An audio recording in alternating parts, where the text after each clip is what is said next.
Hi, friends. Hi, friends. All right.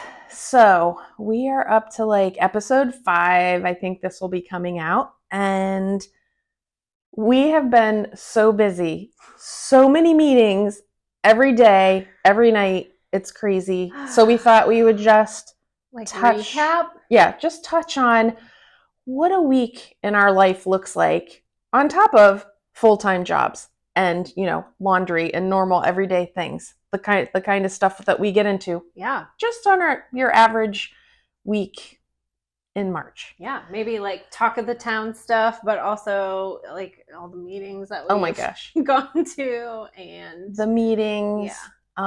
Yes. Yeah. All different kinds of meetings too, because some of them are educational meetings. Some of them are, the one meeting we went to this past week was a quarterly meeting for a place that we're going to be volunteering with, which actually is, I think, where we're going to start this episode, talking about our local Suprema Senior Center. Yeah, because they offer this thing. Well, they have, so there's the Suprema Senior Center, and then there's also Wadsworth Older Adult Foundation. Yes, which I think is the umbrella that the Senior Center falls under. Okay. And then the Senior Center itself has a program called Professional Friends. Right. So, Friends Speaking Freely, WCTV podcast, decided to become a professional friend. So we made a donation and we will go to quarterly meetings to find out what they're up to. Yeah. And the first meeting, we then had other things to go to right after or during. And so we couldn't stay for the whole one. Right. But even just in the 30 minutes we were there, I feel like I learned so much. Like I didn't even know all of the things about the Suprema Center that I learned that day in 30 minutes. we kind of put the cart before the horse in the fact that I found out that there was a senior center. I told you about how, since my 20s, I've always volunteered with seniors in some capacity, whether I'm a friendly visitor or I'm a weekly grocery shopper or I am keeping tabs on my elderly friends. Yeah. And I don't even think I told you, but it holds a place in my heart because my grandma was very active in going to her senior center. And she would like go there and bring her like crocheting yarn stuff up, and she would be making Afghans and donate them. And for a while she was like making bibs and donating. Like she was doing all these things, always donating something, always up there, always hanging out. She would always be like, oh, my friend's up at the senior center having lunch, all the things. And so that just like, it has a little place in my heart too. So, and when you say she was having lunch up there, it brings up the point, our senior center has a cafe. Yeah. And they were saying they have sometimes more than 100 people show up for coffees and lunches. Yeah.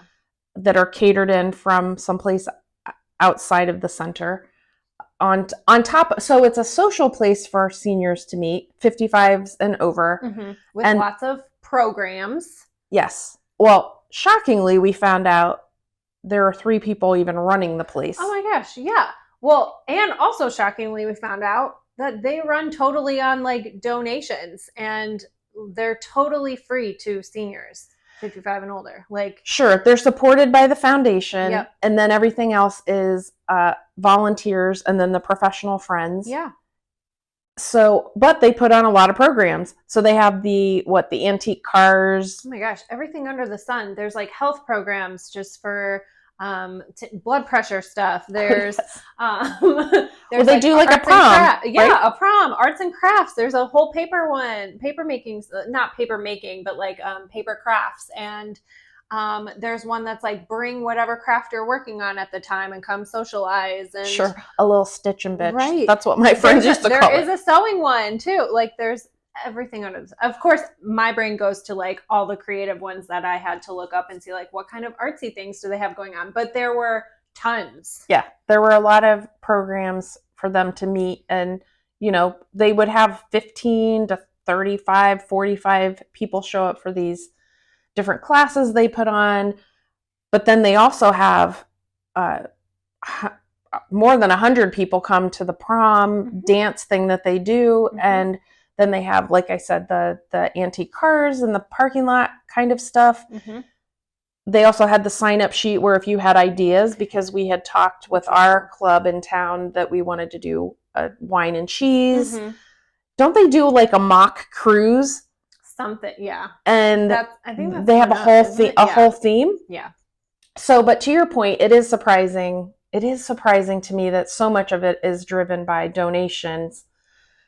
You would think, I mean, to me, I just assumed a place like that has a whole budget from somewhere, but really they're relying on us to bring the tablecloths and the centerpieces and donate food and beverage. I think I might have read on the website that the city, like Wadsworth City, also helps them in some way. So I don't know if there's like, funds from the city, but mostly that and the donations and some funding, but they really, really rely on a lot of us in the community. Yeah.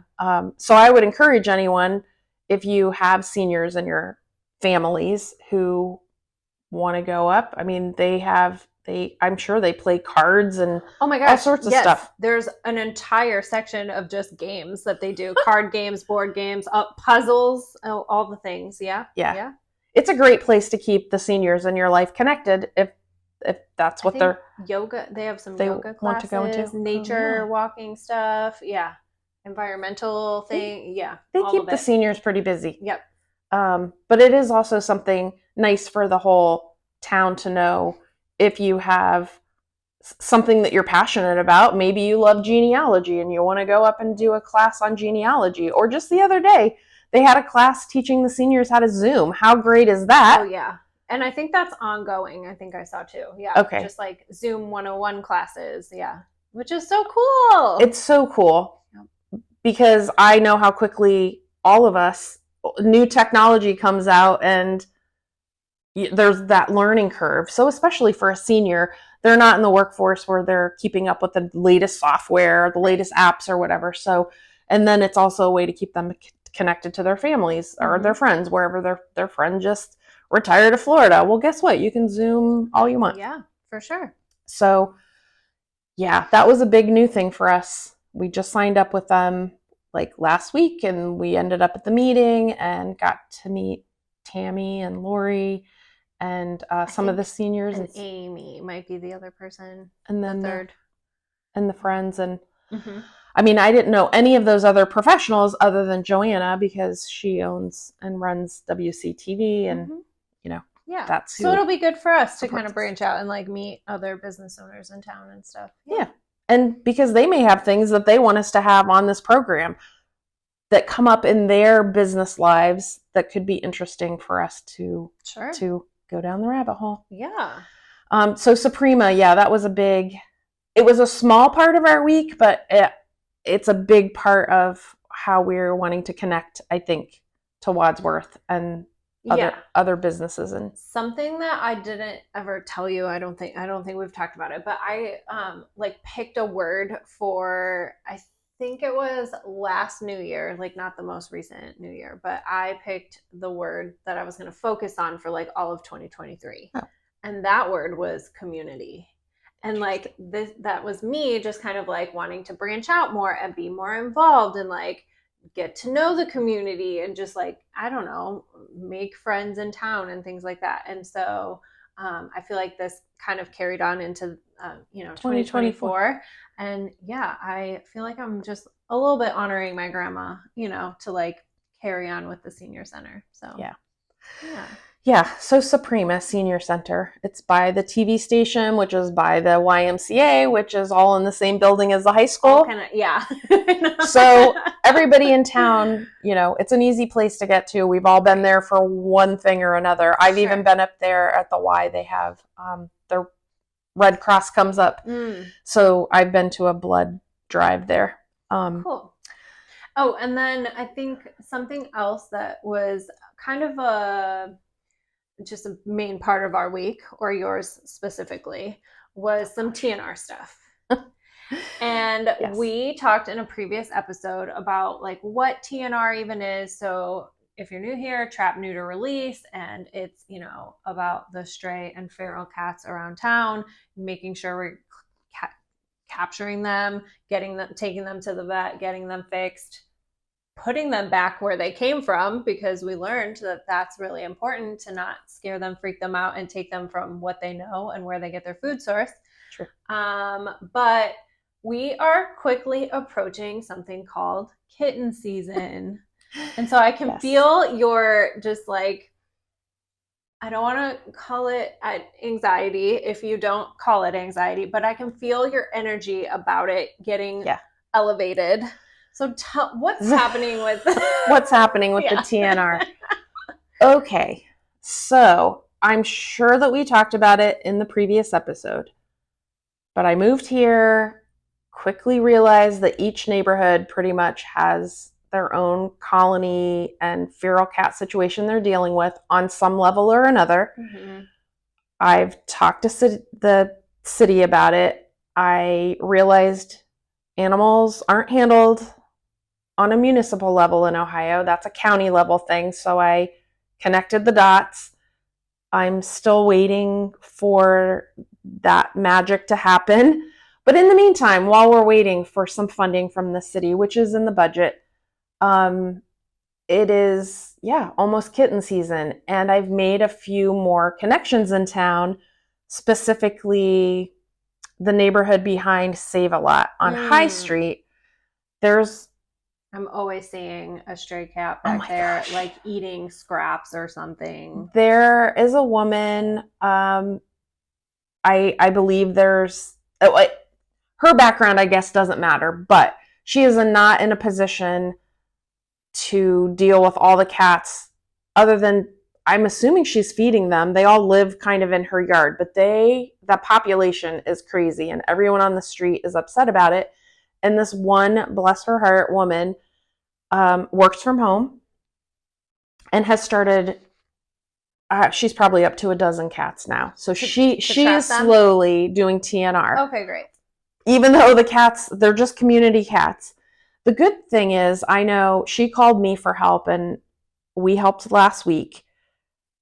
All 3 of those cats were tame enough that Alley Cats was able to find fosters. They can be socialized. Great. So they will not be going back to where they came from. They are not going to be returned. That's awesome. Which makes everyone happy. Yeah. It is not easy to find fosters. That's a really hard thing. I know in our situation and your situation, it would be very detrimental to the cats we already have. Yeah. Know I would in an absolute heartbeat if I could. Yes. Same. Yeah. Same. I would love to foster kittens, even though I know it'd be hard to give them back. But I've connected with some people in town who do have specific kitten rooms in their house that they've dedicated. That's awesome. They do a little bit of fostering. But yes, this is just to get to the point of the whole bringing up TNR again, though. Here's the thing. A lot of people are starting, I'm reading on the pages, not starting, but the conversation is ramping up because of kitten season. So we're like asking for supplies, I'm sure. We are. And help. Just, help and supply. Yeah. Because as I see people say, oh, we have 5 cats here on X, Y, and Z street, and then these people say, oh my gosh, we're overrun with cats on this street, I always comment and say, can you please just let me know who's helping on your street? Is anyone trapping? Do we need cage traps? Yes. And the answer so far has almost unanimously been, I don't know if anybody's helping. And here's my point. My point is there are so few of us doing the work that at the very least we need, to your point, some supplies. Okay. Because the traps go with the cats when we drop them off. Okay. And then it's a waiting game. Do we get the cats back with the traps? Do the cats go to foster and the traps are kind of captive and need to be picked up? Okay. Or we need more on hand because we're doing another trapping? Sure. If you send 3 trapped cats to go get fixed, now you're down your 3 traps. Yes. Right? I mean. So here's my plan. I'm going to start a Facebook page for Wadsworth specific. Okay. I will put, whether it's Petco down the street or Amazon, I'd like to make some wish lists. Okay. But even more than supplies, which are immeasurably helpful, it would be nice if we had people who could say, hey, on a Saturday afternoon, I would be happy to help. There was just this past weekend a trapping class. Yeah. I advertised for it a couple of times and not a single person signed up, right? It's important to know the ins and outs. It's not a hard thing to trap. It's just important to know the tricks and tips of the trade of doing it. Because there are definitely things that you should know, right? Yes. And like, as I kind of found out after my first attempt of trying to help. Yes. So all of that. Anyway, in addition to the podcast and my day job and the city council meetings, whatever, I'm going to start a cat page. I'm hoping somebody viewing, or if you know neighbors, or if you have specific cat issues on your street, please email here. Right. friendspeakingfreely@gmail.com and let me know what your concerns are and any ways you can help. Yeah. So yeah, TNR was on my mind this week. Spring fever is hitting and all the cats are out and about. And I just ask, as far as supplies, if someone did want to donate, if they couldn't donate their time, couldn't donate money, but like had supplies on hand that they would like to get rid of, like towels or extra cat food for some reason or whatever. Yes. Like what would be the purpose of towels, blankets? So when you trap the cats, you can't just leave the traps. It is super stressful, even on a friendly stray. It is very stressful for them to be trapped. So we always cover them, and that helps them remain calm. Okay. From the minute they're trapped through transport and when we drop them off, they're just always covered. And again, just like the traps, once you drop them off, there goes your towels. Sure. Or if you are cleaning up a mess, a lot of times the towels are just discarded because you don't want to deal with any diseases being passed around. Okay. So towels are really important. Newspapers to line the bottom of the traps. Piddle pads. Yes, the pee pads and like plastic tarps, because when we're transporting, you never know. The cat may, out of stress or need, will pee in your car, and that would be awful. So those are all supplies. I have kind of a go bag. I have latex gloves. I have paper towels. I have cleaning supplies. Or even like a little bit of like the canned cat food, because like if you trap a cat, well, first of all, you're probably going to want food in there to trap the cat. Sure. But then also, I mean, if you can't necessarily drop them off for a while and you need to just get them fed, feed them. Yeah. And also, I know some of the people I've talked to who are helping, they feed the cats kind of on a schedule. That way we can acclimate the cats to seeing the traps. Sure. And you get to know like which cats are around, even who's already been TNR'd, because we can see their clipped ears or not. Whether their ears. So all the things. So that's super important. That's super high on my list as a way to give back to the community, is just to be one of the people who's helping organize and so we really need to rally the troops, like rally the cat troops. Anyone who wants to be involved, we need the help, right? Sounds like there's some key players in Wadsworth who have, been in TNR for a while. We just need to rally and get organized. Yes. So we know who wants to transport. Maybe some people, that's all they want to do. Maybe some people, all they want to do is trap. And once they've trapped, they want to hand off. Everybody can pick a lane, but we need several people in each of those lanes to keep it going. And I just think everybody will be happier with that, including the cats. Because we have the one colony up at KFC.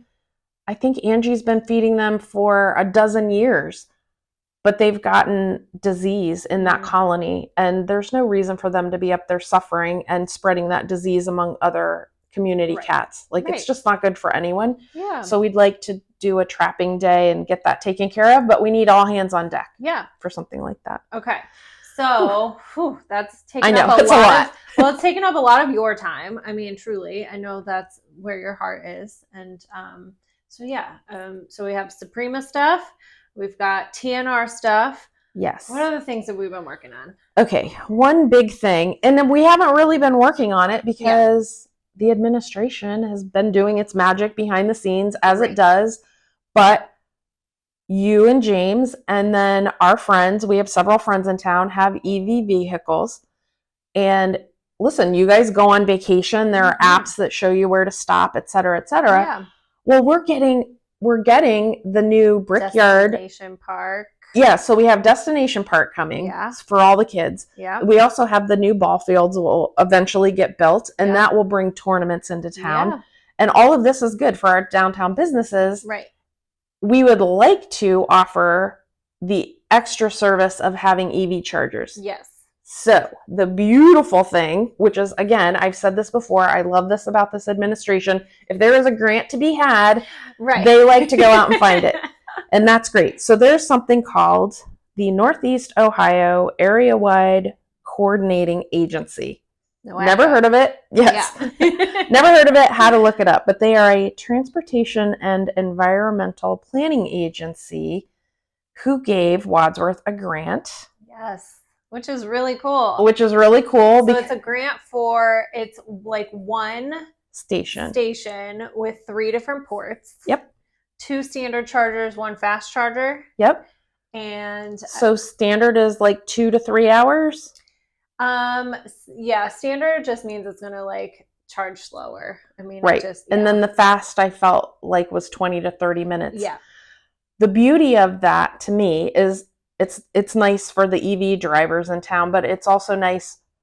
So I need to make a stop. I'm on the app. I see I can stop in Wadsworth. Yes. Oh my gosh. Well, what are they doing? Yes. They're shopping. They're going to our restaurants. Yeah. And so, okay, we did a trip last fall to Virginia, and we found the cutest little town that we had to stop at for a charger that we wouldn't have otherwise stopped at. And it was a level 2 standard charging point. It was not a fast charger, and plugged it in. We went to, it was like there was a train station and just cute little merch and stuff inside. There was a beautiful park with a little bit of a lake. I think we took some pictures. There were some shops. There were some restaurants. We went into like a coffee and oil shop, like olive oils, coffees. A little bakery we went into, and we could have got like dinner or food or whatever if we wanted. And but yeah, it was so cute. And then so I think that was on our way there we stopped, and then on our way back home we made sure to stop again and check out the other side of the street with all the other shops and stuff. So I mean, I feel like people could totally do the same thing with Wadsworth. And you could stop and charge on our, square. It's not, what do we call it? Downtown square, whatever. Just the downtown.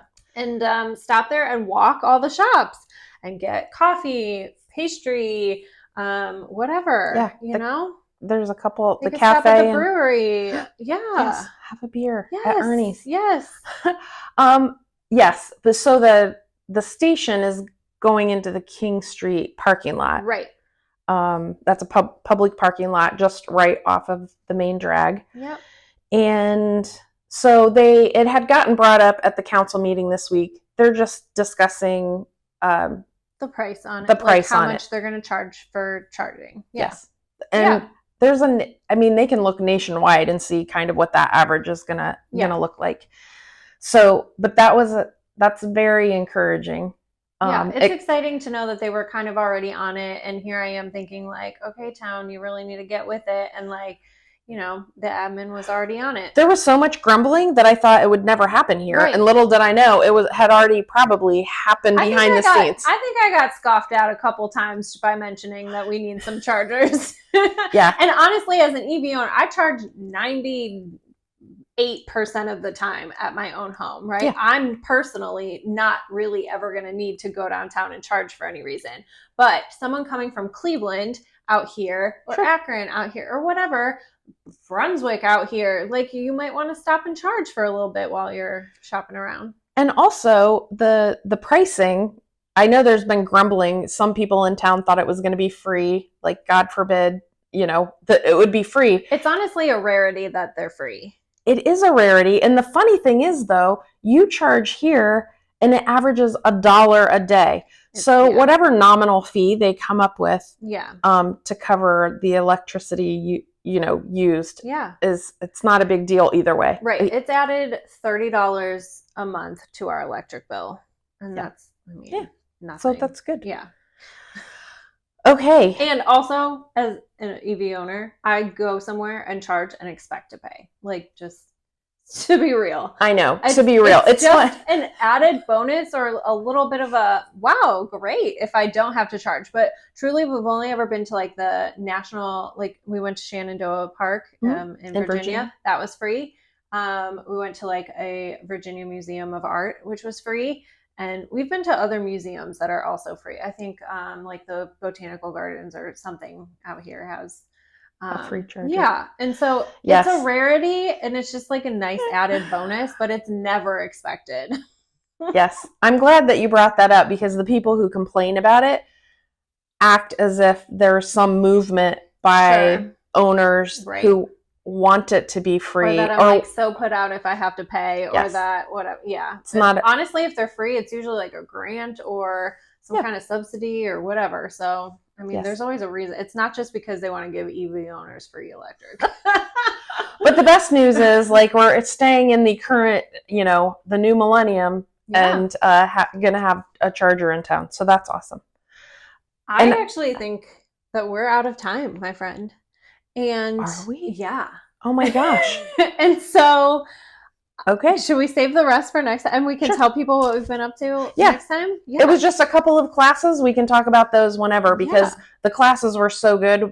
I was only going to touch upon them anyway, but they could be parts of whole episodes, everything that we learned going to them. So anyway. Thanks for listening to us.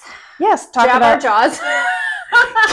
Talking about cats and cars and senior citizens. Yeah. So, there you go. All right. That's what we're here for.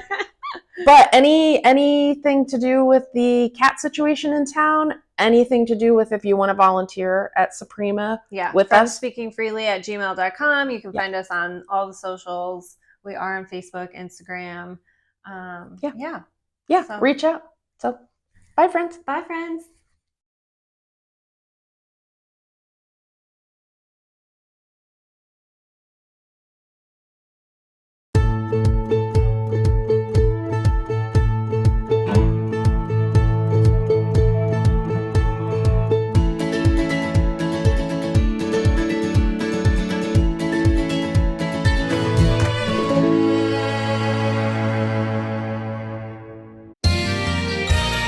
You are watching WCTV, Wadsworth Community Television.